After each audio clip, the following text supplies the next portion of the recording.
A carbon offset is a credit that a person or organization can buy to decrease its carbon footprint.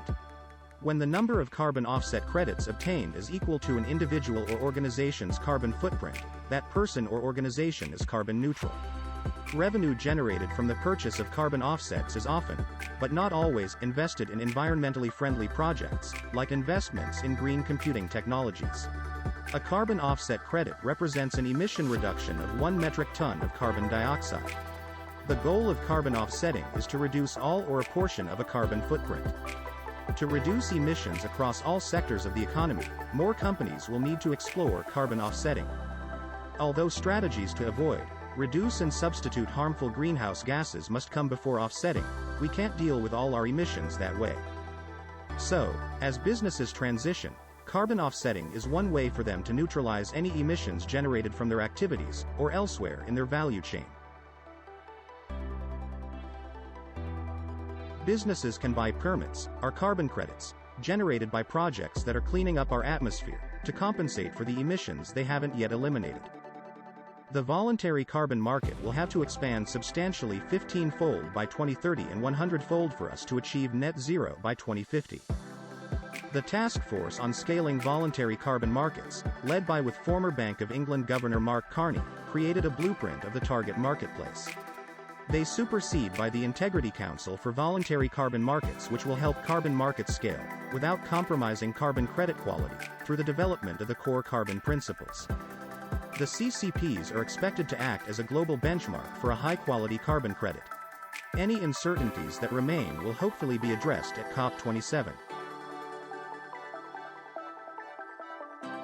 There are two types: reduction schemes and removal projects. Reduction schemes cut emissions by improving processes. Renewable energy projects like wind farms, or initiatives that involve installing solar applications. Removal projects absorb or eliminate greenhouse gases. They're either nature-based, reforestation for example, or technology-based, such as carbon capture. 3 strategic priorities: quality, strategic alignment, and cost. Quality. Is it verifiable quality? Which standard does it adhere to, and has it been verified by an independent third party? Strategic alignment. Do the projects generating carbon credits fit with your core business model or responsible business priorities? Cost. The market isn't standardized, centralized, or organized, so credits can currently cost between $3 and $65 per ton. The task force is looking at creating a central marketplace for carbon credits.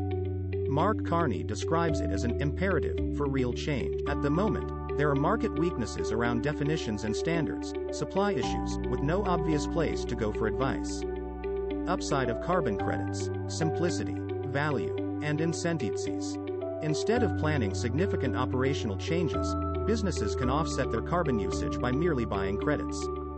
In some cap-and-trade systems, businesses are able to trade or sell them to other businesses that need to offset their carbon usage, forming an investment or income. Finally, carbon offset credits incentivize businesses to make positive changes and reduce their carbon footprint.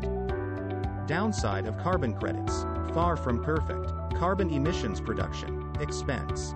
The most obvious negative aspect of a carbon offset credit is that it does not represent an actual reduction of carbon emissions by the individual or business. Organizations and individuals are still producing carbon emissions, but those emissions are merely offset by investment elsewhere. There is also the expense to consider. Small businesses may find it more challenging to acquire these credits than larger businesses with more generous operating budgets. New marketplace could connect buyers and suppliers, offer the official liquidity needed to achieve net zero, provide standardized trading transparency and proper pricing. In summary, carbon offsets are a popular tool for decarbonization given their ease of use, co-benefits, narrative building, and unique use cases, but they do have some limitations. The offsets provide direct finance to different projects, and it is important to ensure that your organization is selecting projects which are registered with the top trusted registries.